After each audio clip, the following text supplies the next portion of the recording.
aujourd'hui, on s'endette pour payer les anciennes dettes.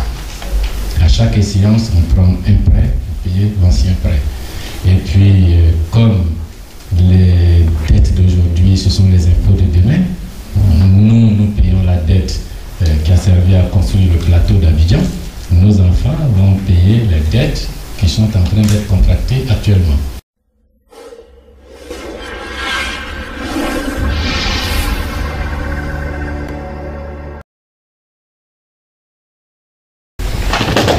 En sortant, j'ai écrit un ouvrage, La guerre de la France contre la Côte d'Ivoire, qui a été diffusé en plusieurs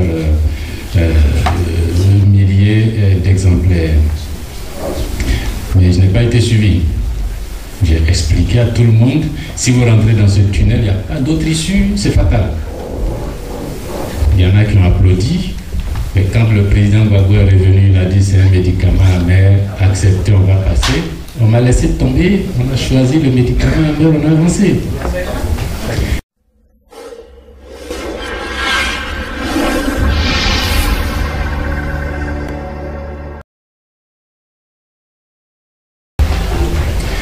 Le schéma de rupture que le leader propose, c'est que l'immigration ne doit pas être un problème de l'État.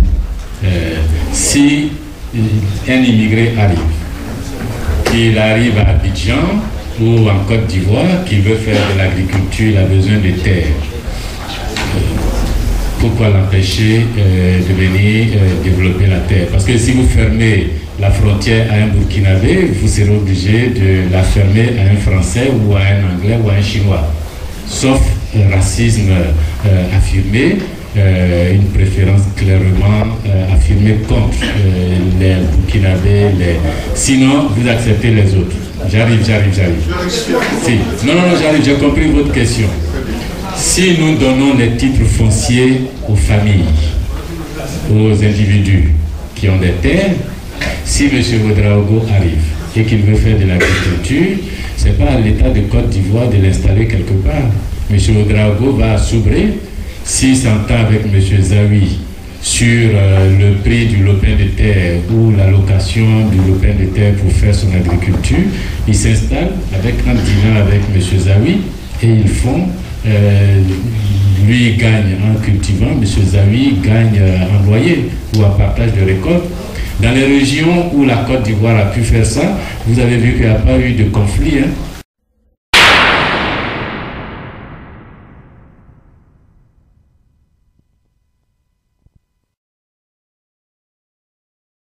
Je ne parle de rien, même si j'assume.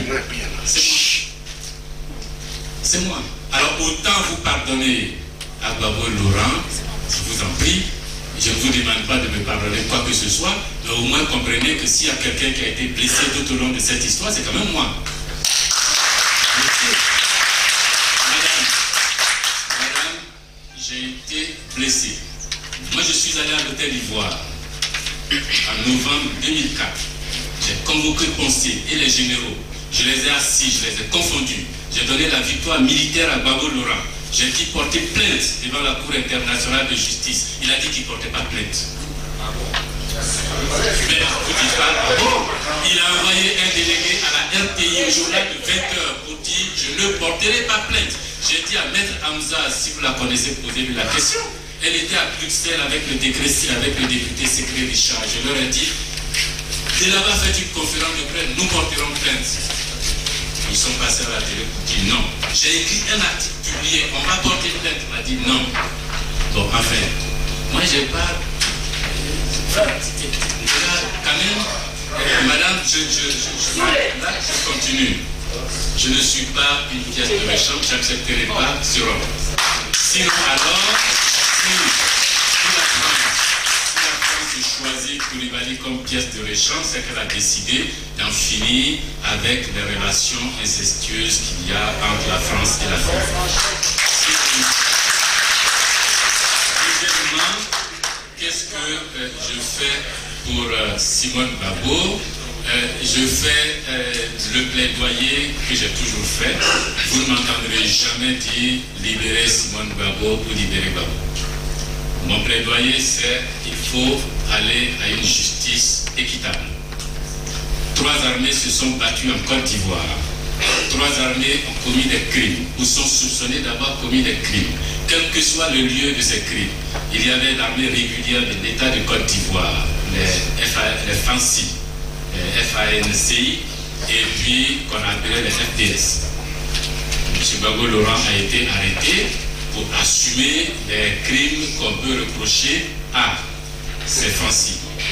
Moi, je ne suis pas juge, je ne suis pas procureur. Je dis, je regarde, je prends acte.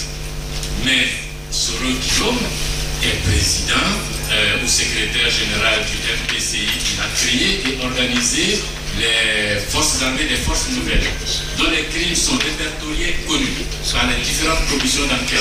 Mon plaidoyer, c'est de dire, si vous voulez, si vous raisonnez selon votre logique de la Cour pénale internationale, si vous avez arrêté Gbagbo au nom de ce principe, je ne vois pas pourquoi vous n'arrêtez pas Soro Guillaume au nom de ce même principe.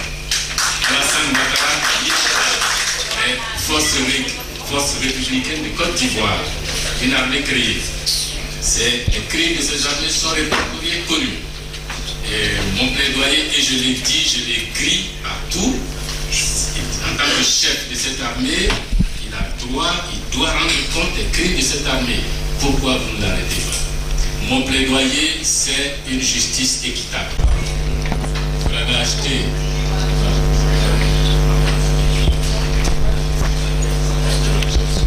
Sur ce livre, vous n'aurez pas pu s'écrire si François Mattei n'avait pas parlé avec moi.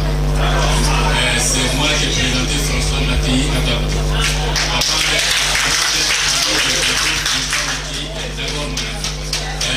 François Mattei m'a donné presque un temps derrière la nouvelle de Gbagbo. Donc vous voulez le savoir, le voilà.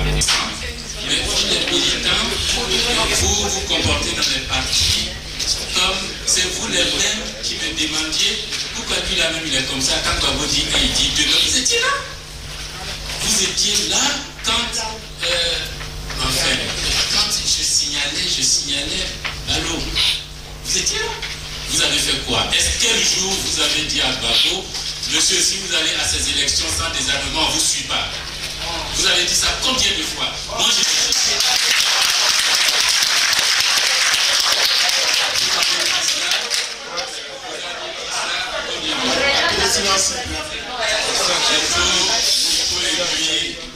l'histoire de la Côte d'Ivoire avec des lettres de noblesse. Et ces lettres de noblesse commencent par la vérité. Le drame.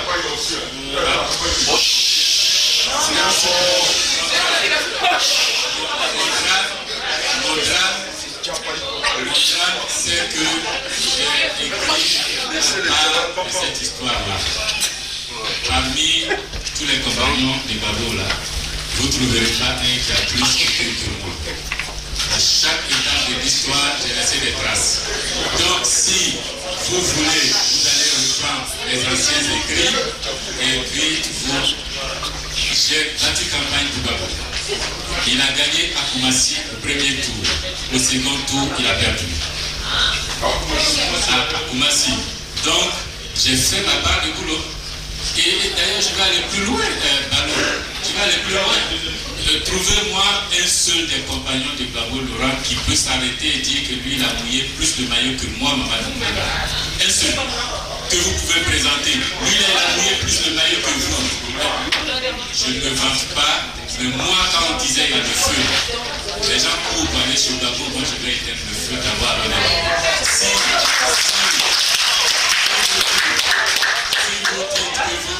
si vous dites que vous m'habillez, c'est pas parce que je m'habillais bien que je voyageais en avion. Maintenant, pourquoi je suis parti? Mais parce qu'on m'a chassé.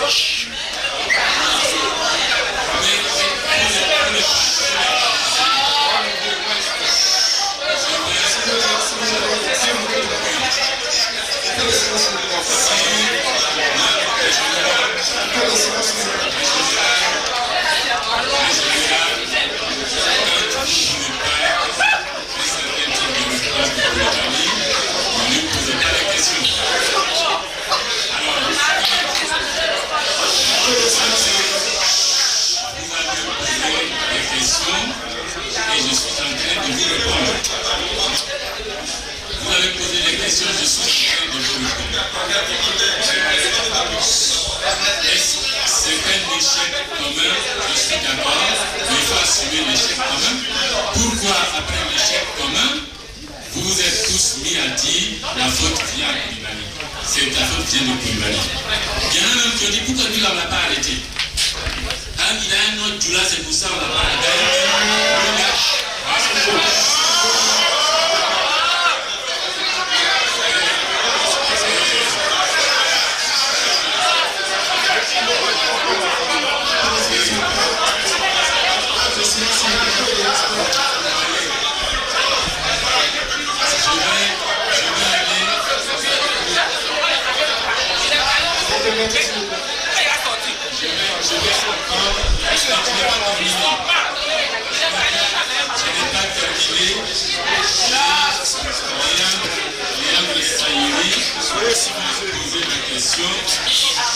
Léa Sayeri a demandé si vous avez bien suivi la déclaration ce jour-là en sortant du golf de l'interview avec Ouattara.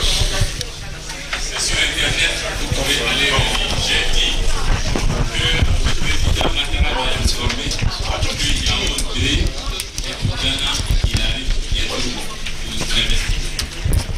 Je n'ai pas dit que je m'en ai cherché les propos sont sur Internet, allez le lire. Mais je peux raconter des histoires souvent, mais en général je ne joue pas. Les mots sont choisis, les termes sont choisis. Moi, j'ai pris acte de ce qui s'est passé. Est-ce que j'étais possédé par le diable? Non. Non, pas du tout. Pas du tout. Vous voyez, ce qui me gêne dans votre affaire, c'est que de nombreux militants ne savent pas dans le fond ce qui s'est passé. Moi, je suis légaliste. Le 2 décembre 2010, la commission et le conseil constitutionnel prend un arrêté. Vous trouvez ça sur Internet. Écoutez bien ce que je veux dire. Le conseil constitutionnel prend un arrêté sur requête du candidat Mourangabo. La commission électorale est dessaisie de ses pouvoirs. Vous êtes au courant de sur requête du candidat Mourangabo, la commission électorale est dessaisie de ses pouvoirs. C'était conforme à quoi? C'était conforme à qui? Le délai, les textes disent, si vous voulez, je reviens là-dessus, les textes disent, le texte fait que la commission électorale a 3 jours pour transférer les PV au Conseil constitutionnel. Nulle part il n'est dit 3 jours pour proclamer les résultats. On dit 3 jours pour transférer le droit, c'est le droit, les termes sont. Mais je regrette qu'une institution de la République prenne sur elle, à la demande d'un candidat, de décharger une autre institution de la République de ses pouvoirs. Dans notre dispositif institutionnel, ça n'existe pas. Ça n'existe pas. Mon problème à moi, c'est que tout le monde a dit, si ça a été fait, c'est bon. Moi, j'ai été prudent. J'ai dit, ça, ce n'est pas bon. Tant que nous sommes adossés au droit, moi, je suis à l'aise pour défendre les causes. Tant qu'on est adossé au droit, je suis plus à l'aise. Et c'est le 3 décembre que la même commission électorale prend une autre décision pour dire maintenant que nous avons pris les pouvoirs du conseil de la commission électorale, nous pouvons éliminer les résultats de Boaké, Korogo, Katiola, Ferke, etc. et proclamer un candidat vainqueur. Et je vous assure que moi, Mamadou Lemima, ces 2 décisions n'ont jamais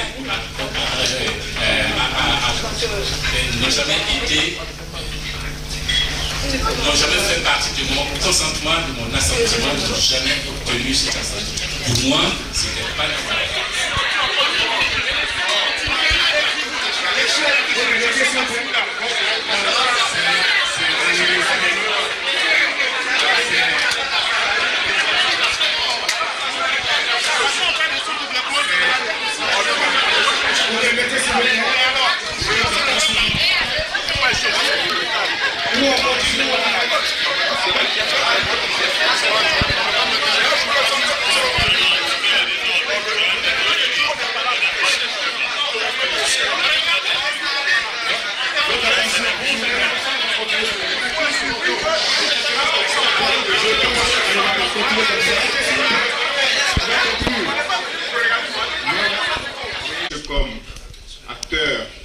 d'État dans les années qui viennent de passer est encore vivace.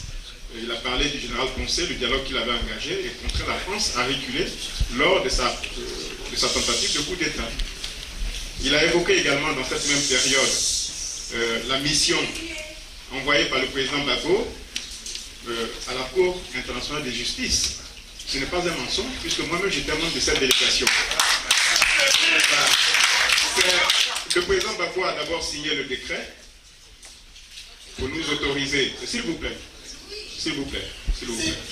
voilà, pour nous autoriser à aller porter plainte devant la Cour internationale de justice. Et le président Coulibaly, en tant que président du Parlement, a donné les moyens.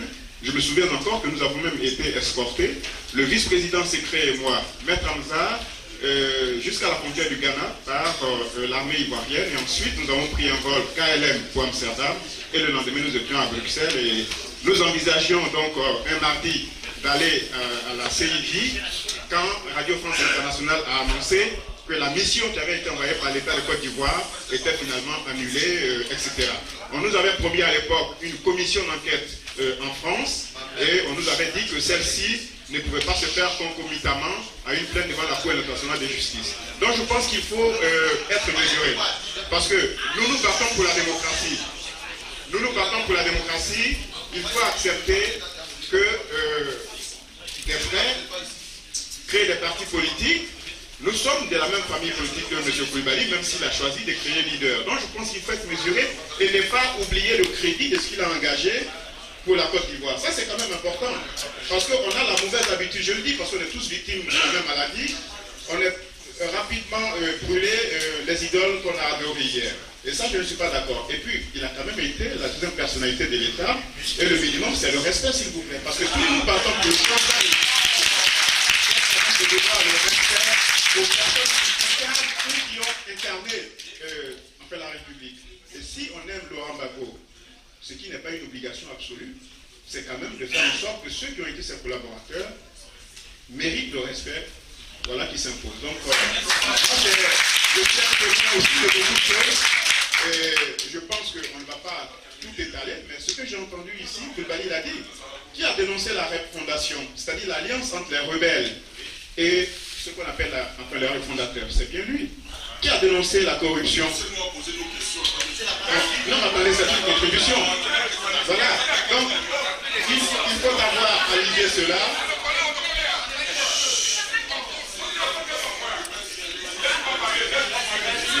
Mais tu vas parler. Voilà. Donc, je vais terminer en disant au professeur Coulibaly, vraiment bienvenue à Paris.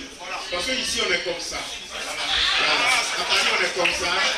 On aime, le lundi, on aime. Le mardi, on doute un peu, et puis le mercredi, on te rejette. Donc, en tout cas, du courage et bonne route avec leader. Merci. Moi, j'ai montré des trucs qui le sait. C'est pour ça, ici, j'étais là-bas. Moi, je travaille au service secret français. 27 ans. J'étais là-bas, ils ont tué mon fils de 19 ans ici. Il raconte des trucs. Tout ça à l'air. Qu'est-ce que vous lui reprochez? Lui, il a fui la Côte d'Ivoire. Parce que au service de secret français, là, il était promis. On dit tais-toi, si Alassane ne tient pas, on va te mettre. C'est pour ça, avant même, avec comment le juge se lève, il a fui, il a parlé au Ghana. Et au Ghana, vous savez quel argument qu'il a trouvé? Il dit Gbagbo a couché sa fille. Lui, là, il a été le premier à accuser Gbagbo. Merci beaucoup, merci. Merci beaucoup. Il a dit ici, dans la radio, il dit qu'il était conseiller. Bien sûr. Alors, qu'est-ce qui vous a amené à être fort comme ça? Je ne sais pas si j'étais forte, c'est juste la défense des victimes. J'accompagne au quotidien. Je pense que ce soit de la part du leader, que ce soit même de la part du FPI, je vais loin. Hein. Je pense que les victimes, depuis 2002, sont les grands oubliés de cette histoire de réconciliation. Or, pour moi, il ne peut pas y avoir de paix tant qu'il n'y aura pas il ne peut pas y avoir de réconciliation tant qu'il n'y aura pas de paix, et il ne peut pas y avoir de paix sans justice. Voilà pourquoi j'ai interpellé M. Coulibaly. Et je note qu'il a souvent des réponses. Je suis d'accord avec lui, je lui donne quitus sur un certain nombre de ses réponses. Quand il parle du passé, de ses prises de position courageuses, 2003, 2004, il l'a encore répété là, je lui en donne quitus. Mais moi, ce sur quoi je continue de l'interpeller, et ce qui fonde ma perplexité et mes doutes sur sa capacité à œuvrer pour une véritable réconciliation sans falsification d'histoire, c'est le fait qu'aujourd'hui encore, il ne nie pas pensez qu'il a falsifié l'histoire? Oui, en reconnaissant la victoire de la Dramane Ouattara. Car si ce que je pense est vrai, et je maintiens qu'il est sans doute, pas de son propre fait, pas volontairement, je maintiens qu'il est aujourd'hui, inconsciemment peut-être, la carte de rechange de la France-Ivoire, au cas où Alassane Dramane Ouattara ne pourrait pas, effectivement, continuer à diriger ce pays qu'il a rendu ingouvernable. Merci.